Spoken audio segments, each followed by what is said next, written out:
Welcome to Life by Design, where Dr. Alex Tam interviews real estate investors, delving into their experiences and insights. Get ready to uncover the secrets behind successful real estate investing and discover how it can shape your life. And it has to do with getting around the right people, and that was an investment of mine and of yours, right? MIH, and it's Absolutely. really paid off. 10x, 1000x, you name it. Like, I've always been pushing the limits, always been stirring the pot a little bit. So I do feel an obligation, and that's what's been driving me. It's like, hey, let's take the opportunities that they've given me and let's make something, incredible out of it. 40, 50 more years in my engineering job for quote unquote retirement. I feel like I've learned something that was not possible in my family dynamic, and now it's time to start sharing it with the world. Build deeper relationships, and as long as that's your focus, you're gonna do very well in this business. I have a really exciting show for you guys. Welcome to Life by Design. I have a really exciting show for you guys. Justin, the cash flow cowboy, is in the house. We are ready to talk about how he went from being a full-time engineer in a short period of time to full-time real estate, now mentorship and coaching as well. If you are thinking about getting into real estate full-time, you want to hear this inspiring story. Hey everybody, welcome to the Life by Design podcast. We have Justin, the cash flow cowboy, here today. We're so excited to chat with him and learn about what he has done. Justin, how are you doing, man? I am doing great. We were down in Orlando, Florida with beautiful sunshine, so just the day always starts off with a smile because of that sun, and I am just really excited to be here today. Talk about multifamily, talk about real estate, talk about direct to seller, you name it. You are originally from the Orlando area, right? But you've been around. Yeah. So I am originally from Orlando, and then I took an engineering job to the Midwest, where I started. I actually did 2 years of engineering, and then started full-time real estate investing in Indianapolis. So that's been my Wow. primary market. Absolutely love it there. You've seen the metrics, Alex. We've invested together in that market. Just the rent growth, the price per unit is super favorable compared to in Orlando or California, right?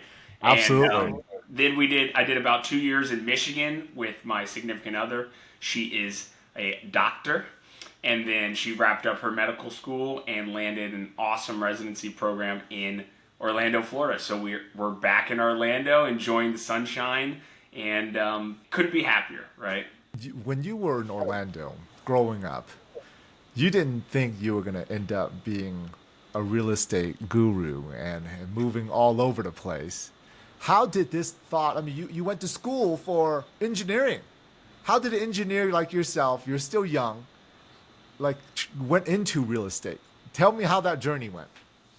It is unbelievable that I am where I am now. And I guess if I summed it up in a few words, it's great people, right? I got surrounded by great people. Now, if you want to log the journey, my grandfather on my dad's side was an engineer, and then my dad was an engineer. So this mindset of, hey, I'm gonna go be an engineer was kind of passed down, like a generational passed down Right. thing. That's what you're going to And do. yeah, and I'm like, okay, I guess I'm gonna be like, I didn't really put too much thought into it. And think about it too. We're asking our 17 and 18-year olds when they're going into college to be like, hey, you need to now decide what you want to do for the rest of your life. And a lot of Right. people don't really know. So that was me. I was like, all right, engineering. This is safe, secure job, which was something that my parents preached to me. Right, go get a strong degree so that you can land a safe, secure job, and then you just work nonstop, I guess, until you retire, and that's kind of the American dream. Like, that's what I was taught. But along the way, I met and got introduced to some great people. And what those great people did was they changed the mindset of, do you necessarily need to be nonstop working your entire life to have a comfortable retirement? Hey, have you heard about passive income? Do you even know what passive income is? Do you understand the other side of the cash flow quadrant of being an investor or being a Right. business owner, and how much better that is in the long run? And I was completely shook to my core, and that's why I started surrounding myself with good people, and as a result, did something crazy at the age of 25 years old. I was leaving my engineering full-time, safe, secure engineering job, Right. and I was going full-time into real estate investing. But how did that initial idea? You said you met some people that gave you this idea. How did that come about? Where did you go to meet these people? These people don't just pop out of nowhere and start telling you, "Hey, you ever thought of passive investing or passive income?" It's funny because I think they are kind of around you, but you don't you don't know the world, so it's just you kind of miss those opportunities. But first and foremost, right, Alex, at the end of the day, I read Rich Dad Poor Dad, which was like the light bulb, like boom, okay, I got to do something different. I don't know what I'm doing different, but I know I got to do something different. So that was like the first like step. And then along the way, like even when I was working in engineering, I was asking around of people who on the side were doing real estate, right? And so I was putting it out there that I was interested in this subject and learning more about it. And as a result, people came out of the wood. It felt like people were coming out of nowhere that were interested in real estate as well. And then I was like, okay, cool. So now I got some momentum. Still don't really know what I'm doing here, right? And then I started going to local meetups, which was super impactful. And then I'm like, all right, I feel pretty good. Now I kind of know how people are doing it. I see people that are doing it, and I'm like, if that guy can do it, I could definitely do it, right? So then there's some encouragement there. And then last thing, like how we met, right? Joined a real estate network of other like-minded real estate people, and that was like the rocket fuel to my rocket ship, because from there in the last 2 years we've absolutely taken off in our in my personal growth, our team's growth, direct to seller, all kinds of stuff, closing a bunch of properties, and it has to do with getting around the right people, and that was an investment of mine and of yours, right, MIH, and it's really paid off. 10x, 1000x, you name it. I mean, the mastermind, joining a mastermind, getting in a group, surrounding yourself with the right people is huge. Huge. It's priceless, right? How did you, at the beginning, when you realized, hey, this is what I want to do, what did your family think about it? Like, man, you come from a multi-generations of engineers. I What would were their say, thoughts? so we got to take a step back. So you got to understand me and my family's All right, dynamic let's do it. throughout course. So I was the kid that was always pushing the limits, right? Always getting in trouble. That's what I mean by Uh-huh. pushing the limits, right? Yeah. That's a nice way of saying it. And as a result, so my freshman year of university, I actually got in a bunch of trouble, right? I pushed the limits too far. And as a result, that was when I kind of changed my mindset. I learned the hard way of you are the sum of your 5 closest people, right? Who you surround yourself will inevitably be like who you become, right? So I did what they wanted me to do at that point, because I disappointed myself, I disappointed them, right? And as a result, I became a high performer in engineering, right? I did really well in engineering. I put all my effort into it, and that's what landed me a great job in the Midwest.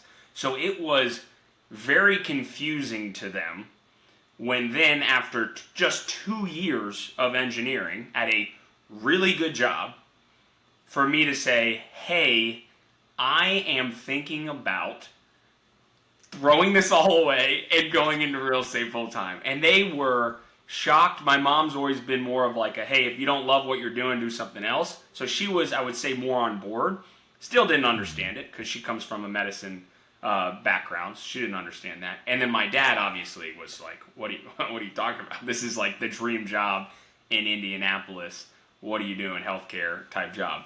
And so what you must understand is if anyone's trying to make that leap, or just, I don't know, you're just trying to try something new, your family will always maybe be a little reserved towards it because they don't want to see you fail, right? At the end of the day, they love you and they don't want to see you fail. So for them, me going into real estate was putting myself out there to potentially fail. But as you and I know, Alex, there's no growth without failure in life. And life has so much failures. And I wouldn't say real estate has been a failure, but I would say I've learned a ton of lessons along the way that has made me into a more, robust individual rather than, just working, 40, 50 more years in my engineering job for quote unquote retirement. I feel like I've learned something that was not possible in my family dynamic, and now it's time to start sharing it with the world. No, absolutely. You're 100% right.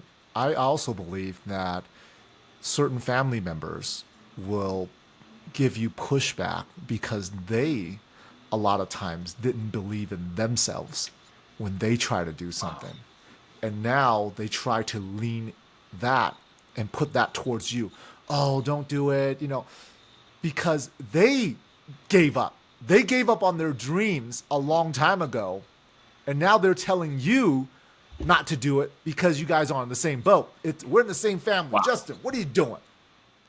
Wow, Right? that's super deep, because even if you think about it, especially if you're doing the same field as your parents did, right? Maybe your parents were in medicine and you go into medicine, or maybe your parents were a lawyer and you become a lawyer, and then you decide, hey, I want to do something totally different, and you have success. How does Right. that? Think about how that How does that makes make them them look? feel. Yeah. Yeah. They look back and they're like, man, damn it. They're going to beat themselves in the back, Yeah. right? Because they saw you succeed, and now it's very daunting to them to, gosh, maybe I should have tried that. And it would have made them feel like, even though they're successful in what they're doing, it may a little bit make them feel like they have failed by not trying it. Goosebumps. Now I'm just like, okay, maybe that makes sense why they were so against the transition. But hey, you and I know it's, if you let other people dictate your outcomes, like you're just gonna live a safe, comfortable life. You gotta get out there and own, almost take responsibility for your actions, and go do some crazy stuff. I mean, don't go wild, but like do some stuff that Yeah. might put you outside of your comfort zone, because outside of that zone is where the true growth happens in your life. Now, Justin, let's dig a little deeper.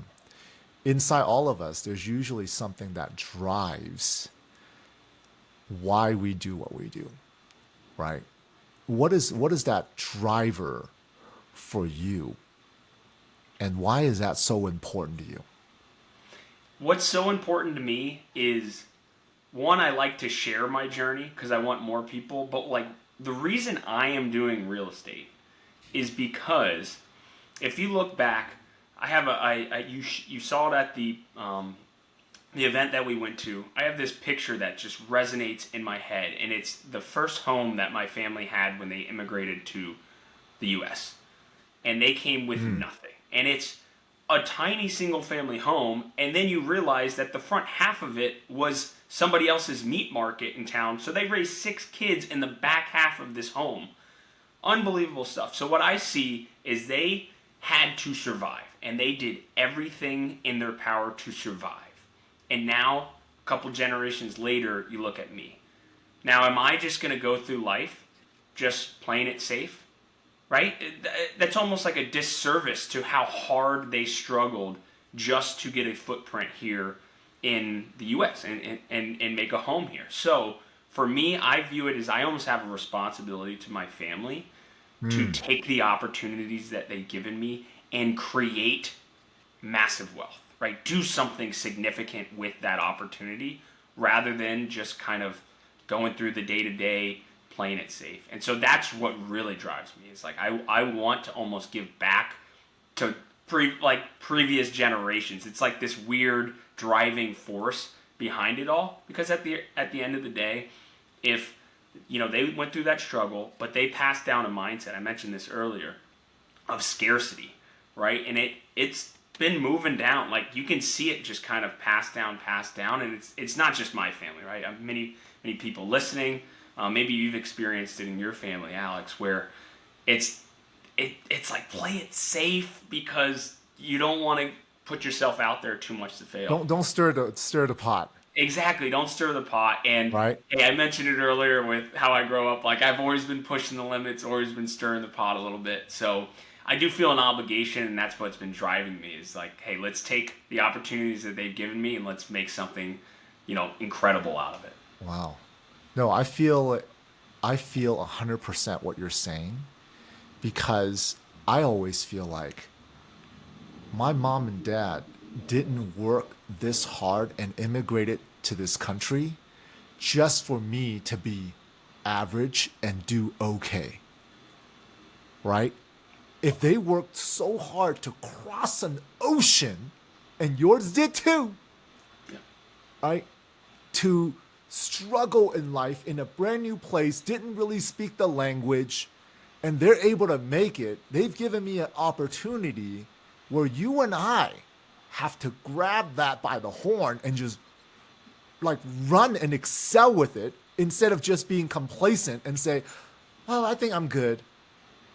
Wow, it's so true, right? We have almost an obligation, right? We got to take advantage It's of a this responsibility, right? To pull it responsibility. out of your word, it's a responsibility. You said it. That gave me goosebumps just hearing you say that, because I deep down feel the same way. Yeah, yeah. You know, Family is a big driver of what we do, right? And you, I know. Obviously, I know your family, right? And that's got to motivate you to keep pushing through, right? You guys are always out having a great time, experiencing life. And if you were, maybe just had to work 80 hours a week nonstop, it's like you might not be able to have those experiences, which is why I've loved this transition into real estate, because of that passive income concept, where your money's working for you. You're collecting rents whether you're working or not, and that's just a beautiful concept where now we can actually start freeing up more of our time to spend with family, friends, traveling, whatever, you name it, right? Whatever your hobbies are and your passions are. right? 100%. Take me through, Justin. Now that we know how you got into real estate and why you do it, tell me about the first few steps that you've done and how you've evolved to what you're doing right now in coaching what you've been doing. You're in mentorship now, right? So tell me about that journey. It has been a awesome journey. So at first, right, so I'm an engineer, don't really know what I'm doing. I'm kind of just reading, educating, right? The first step is always to get educated. And that's when I did a house hack. So I did a 2-unit property, lived in one of the units, rented out the other, and that was like my first experience with being a landlord, collecting rents, maintenance requests, you name it. And I quickly realized that I don't really want to be the landlord at all, right? I enjoy the numbers side, the investment side, but actually getting down into the weeds, that's tough, right? That's not scalable, right? I wasn't going to be able to scale that way. So then, fast forward a year, I had left my engineering job, and now I'm looking to actually be what I would call myself as a legitimate investor, right? I want to start buying apartment buildings, multifamily buildings, but I didn't necessarily know how, and that's when I joined a group of people who did know how, right? And the value that I provided, right? Alex, you understand this more than anyone. At the end of the day, real estate is done with partnerships, and you must provide a value to that partnership, or what do you even, like, you have no reason to be a part of that deal, right? Nobody's going to want you as part of that deal. So whether that's finding the deal, whether that's providing capital to the deal, whether that's property management or asset management or underwriting, right? You have to find something that you relate with that you can add value. For me, let's look at where I was at 20, 25, 26 years old, looking to buy apartment buildings with no job, right? I had left my job, so there goes the money side of things. But what I did have is I had some hustle, and I was like, okay, let me go find deals that then I can bring to other investors, and we can partner together and buy them. So that was the value. I knew I was like, this is my only way into partnerships. This is my value. So instead of waiting for them to get listed on the market, like through a broker or something like that, well, I knew, maybe we get one deal a year through that, maybe, but then now I have to go build very deep relationships with brokers for them to send those to me. And I'm 26 years old with no job. Like, who am I? I have no experience. It's like leaving college trying to get your first job. Well, they're like, "What's your Right. experience?" And you're like, "Well, I'm coming to you for experience, man. Like, what do you mean? Like, this is how this is supposed the chicken or the egg type situation." So I'm like, "All right, I'm gonna find deals one way or another," and that's when I started doing direct to seller. Right? I'm like, I am gonna go to these owners directly myself, one way or another, and convince them to sell to me. And that's, then we're going to have it under contract, and then I'm going to go to my network and I'm going to say, guys, I got this awesome deal in Indianapolis or in Michigan or Cincinnati, whatever it may be. Let's partner together. I need you guys, right? I have the deal, but I need you guys. I can't do this alone, and let's go buy these. And that's what's happened. So since joining the mastermind and since like investing into my direct to seller business, we've done over the last 2 years, we've done, I think it'd be like 8 or 9 different closings, whether we kept them or wholesaled them. We did about 130,000 just in wholesaling profits on a couple of those buildings. And then of the ones that we've kept, we've already created about $1 million or over $1 million worth of equity just in the last 2 years. So there's massive power to that. And that's why I started going to the coaching side of things, or at least helping people out by setting up their direct to seller businesses for them and coaching them through it, is because if you're just sitting around waiting for a deal to fall in your lap right now, you're not buying anything. And if you want to start building generational wealth, if you want to start taking advantage of the opportunity that your family has given you, right, and do something about it, off-market direct to seller seems like the only route of finding good deals right now. So that's why I'm like, all right, I'll take a step back and try to help as many people as I can start doing what we've had success doing in the last 2 years.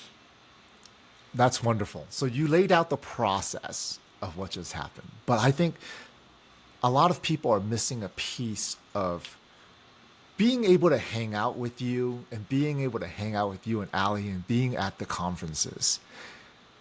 Yes, at 26 years old, no job, came out of college, right? When you talk to these direct to seller, here's what, and maybe you realize this already. You got to have something else special than just, hey, do you want to sell me your apartment? You make a connection with them. And the energy that you have draws people towards you that a lot of people, they realize when they meet you, but I'm not sure if they realize that that's what they have to do when they're out there doing it. But because I've met you and hung out with you, you have that draw, right? Where is that coming from? Where is that coming from?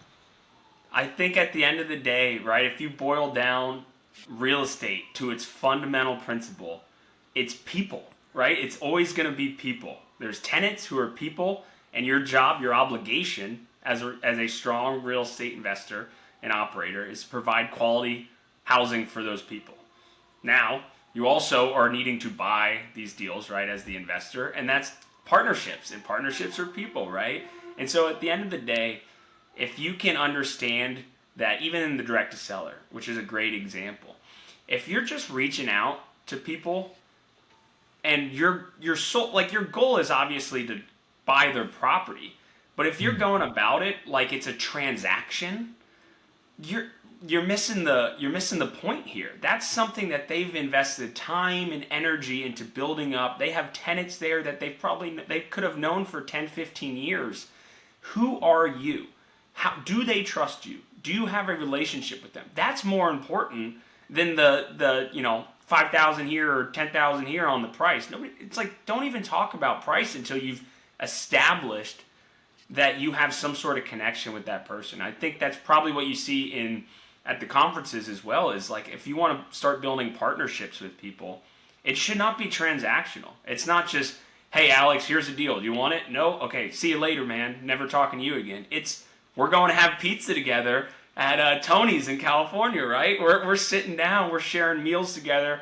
We're sitting there getting to know each other. We're talking about our families, right? And that's the depth that you need to be doing, not just in direct to seller, not just in, partnerships. It's just everything you do, real estate and probably beyond, needs to be boiled down to you're trying to build relationships with people. 100%. I resonate that 100%. Do you also find that when you are talking to these sellers that See, that's the difference between transactional and I call it transformational.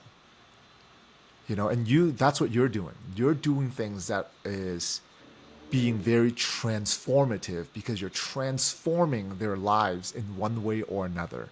Do you go in thinking that that's what you're going to do, or does that just come natural to you? It's so you might be able to do a little like pre-call, like pre text message like prep, right? You might be like, all right, I can get a rough age of who this, like maybe they're in their 80s or something. You'd be like, okay, maybe that what drives their actions right now could be retirement based, right? So you might have like a rough idea. But man, you just got to get in there and start talking to people. Really, you got to start asking them questions that are about them, their family. Hey, why would you even sell to us? Like, who cares?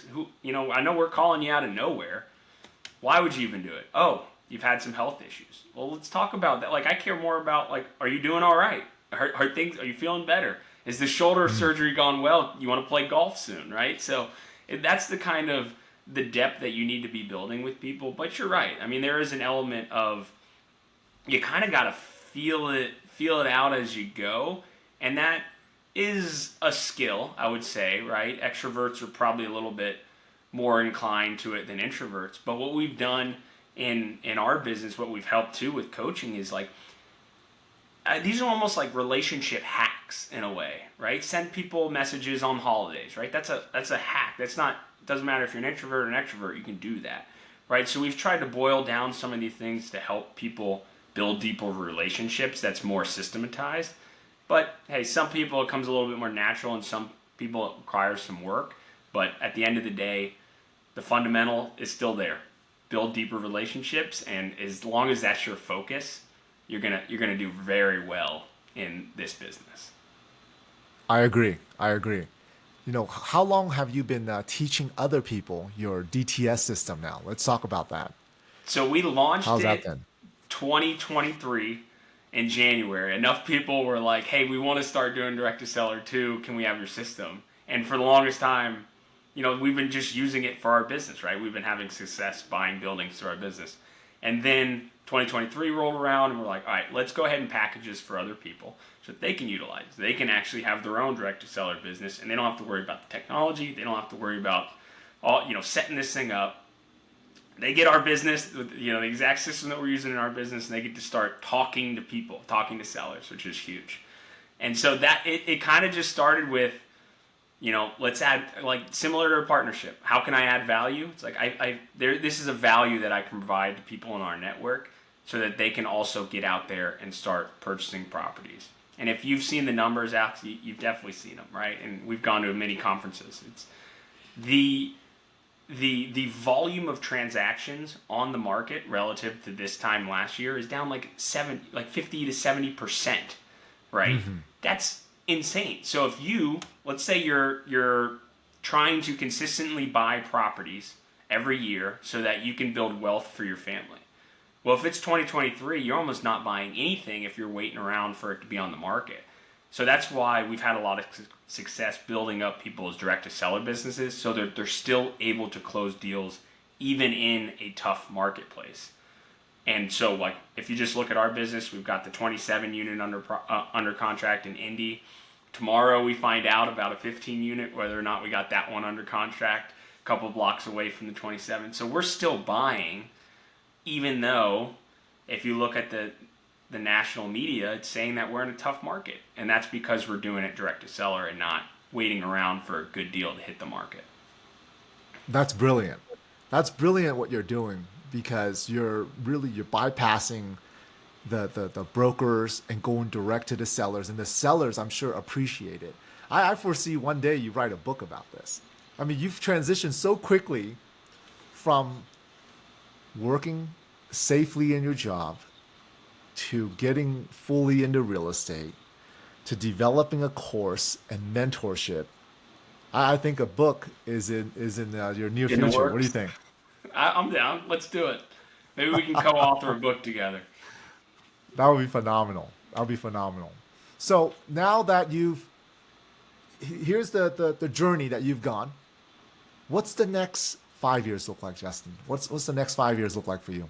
My big goal, and you might have heard me say it, 300 units by 30. And I'm not talking like I could have 300 units if I was like a 1% investor in them, right? I'm talking significant equity in 300 units by 30. And the reason, it obviously sounds cool, right? Let's be honest, that's one of the driving things behind it. But I know, looking back, if I can calculate out, approximate cash flow from those, I'm looking at retirement type income in my 30s, which is insane to think of, because at 25, I'm looking at retirement is when I'm in my late 60s, right? So it definitely Right. fast forwards things. And the reason I want that is I want financial independence as soon as possible, because I want the freedom over my time. So when I was an engineer, I lived in Indianapolis. My dad's side of the family is from Indianapolis. My grandmother was 45-minute drive away from me. When I was in engineering, I literally did not have the time to take off work and go visit her when I wanted to. 30-45 minutes away. And this is the last couple years of her life, right? I didn't have the opportunity. I made the transition into real estate. And understand, I wasn't at a financial independence when I made the transition, but it did alleviate it didn't alleviate. It gave me more time back. And I was able to Yeah, visit her. I remember seeing the pictures. You Exactly. And visiting your her, grandmother. yep, in her like final days and stuff like that. I was spending 9-hour days with her by her bedside, enjoying her presence and her company. That was not possible through the 9 to 5, right? So that was just a little taste of like having control over your time should be the ultimate goal. And real estate is kind of that vehicle that we've both found as a way to achieve that. And it's a fantastic vehicle of providing passive income that gives you that flexibility. So the next 3 to 5 years, it's going to be get to that unit count, significant ownership, so I can get that financial freedom. And then along the way, we're going to be trying to pull up as many people as possible, help them out with direct to seller, so that they also can start achieving those financial independent dreams and goals. Wow. That's so inspiring. I cannot agree more with what you just said. For other people who are looking into doing this, Justin, I mean, you are mentoring, you're coaching people. How do they reach out to you, man? Great question. Yes, so obviously follow me on Instagram, Cashflow Cowboy, or Facebook. But if anyone listening is interested in direct to seller, we have we can launch the business. Check us out, nostressdts.com. Check us out there. We've got all the information. We can even schedule a call or a demo. Absolutely. So for all those listening who want to learn more about real estate and join Justin on this amazing journey, make sure to reach out to him. Justin, thank you so much, brother, for hopping on and sharing your story. It's really inspiring. Thank you. Alex, my man, thank you. If you love this podcast, make sure you catch more of Justin here and here, other podcasts as well, and catch Justin's link below. We'll see you soon.